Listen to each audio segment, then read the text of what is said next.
ඔබ චූටි පොඩ්ඩෙක් ඉන්න අම්මා කෙනෙක්ද? එහෙම නැත්නම් තාත්තා කෙනෙක්ද? ඔයාගේ පොඩ්ඩගේ කොන්ෆිඩන්ස් නැති කරන වැරදි කරන කෙනෙක්ද? මොනවද මේ කොන්ෆිඩන්ස් නැති කරන වැරදි? ඔව් අපි දැනුවත්ව හෝ නොදැනුවත්ව පොඩ්ඩගේ කොන්ෆිඩන්ස් නැති කරන වැරදි කවදාවත් කරන්න හොඳ නැහැ.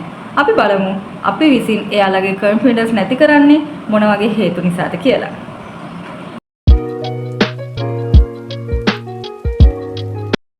දරුවාව නිතර පාලනය කරන්න යන්න එපා. ඔයාගේ දරුවා දෙයක් කරන්න හදද්දීම ඒක එපා. ඒක එහෙම කරන්න එපා. ඔයාට තවම ඒක කරන්න බෑ. මම කරලා දෙන්න.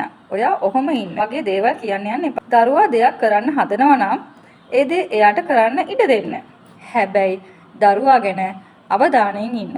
නමුත් එයාව අනවශ්‍ය විදියට පාලනය කරන්න යන්න එපා. මොකද පුංචි කාලේ එයා පාලනය වුණොත් ලොකු වෙලාවත් ඒ දේ නොකරන තැනටපත් වෙන්න පුළුවන්. ඊළඟ කාරණේ තමයි පිරිසක් ඉදිරියේ බනින්න අපහසුතාවයට පත් කරන්න එපා. දරුවා කරන මොකක් හරි වරදකට දරුවාට පිරිසක් ඉදිරියේ බනින්න යන්න එපා. දරුවාට වරද තේරුම් කරලා දෙන්න ඕන නමුත් ඒක පිරිසක් ඉදිරියේ දරුවාට බනින්න යන්න එපා. ඒක එයාට පුංචි කාලේදීම මානසිකව නරක බලපෑමක් ඇති කරන්න පුළුවන්. ඒ වගේම තමයි පුංචි කාලේ ඉඳලා අනවශ්‍ය දේවල් කියන්න එපා. ලේබල් කරන්න එපා. අපි කියනවා ඔව් අපේ දරුවන්ට අපි කියනවා ඔයා කැතයි, ඔයාට මුකුත් බෑ, ඔයා නම් වැඩක් නෑ කියලා දරුවාව ලේබල් කරන්න යන්න එපා. එයාම මනසේ එයා ගැන නෙගටිව් ආකල්පයක් පුංචි කාලේ ඉඳලා ඇති කරගෙන කොන්ෆිඩන්ස් නැති කරගන්න පුළුවන් ඒ අවස්ථාවේ ඉඳලම. ඒ වගේම තමයි අත්‍යවශ්‍යම අවස්ථාවකට හැර ආරක්ෂා කරන්න එපා.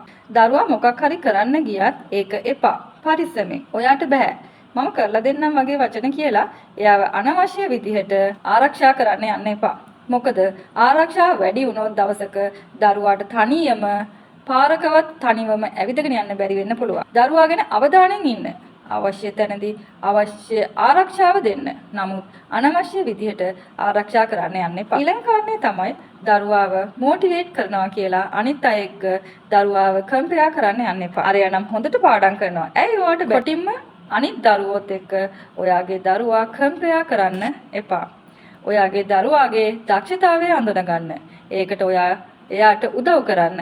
අපේ දරුවන් අනිත් අය වගේ නෙමෙයි. එක එක දක්ෂතාවය දරුවාගෙන් දරුවාට වෙනස් වෙනවා. ඒක නිසා ඔබේ දරුවාගේ කුමක් හෝ දක්ෂතාවයක් තියෙනවා.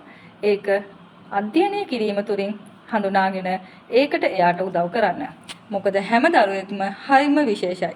ඒක එයාලගේ අනන්‍යතාවය. පුංචි කාලේ ඉඳලම එයාගේ කොන්ෆිඩන්ස් නැති කරන මේ වැරදි තමයි අම්මා කෙනෙක් තාත්තා කෙනෙක් විදිහට අපි නිතරම කරන දේවල්. නමුත් කවදාවත් ඒ වගේ දේවල් කරන්න යන්න එපා.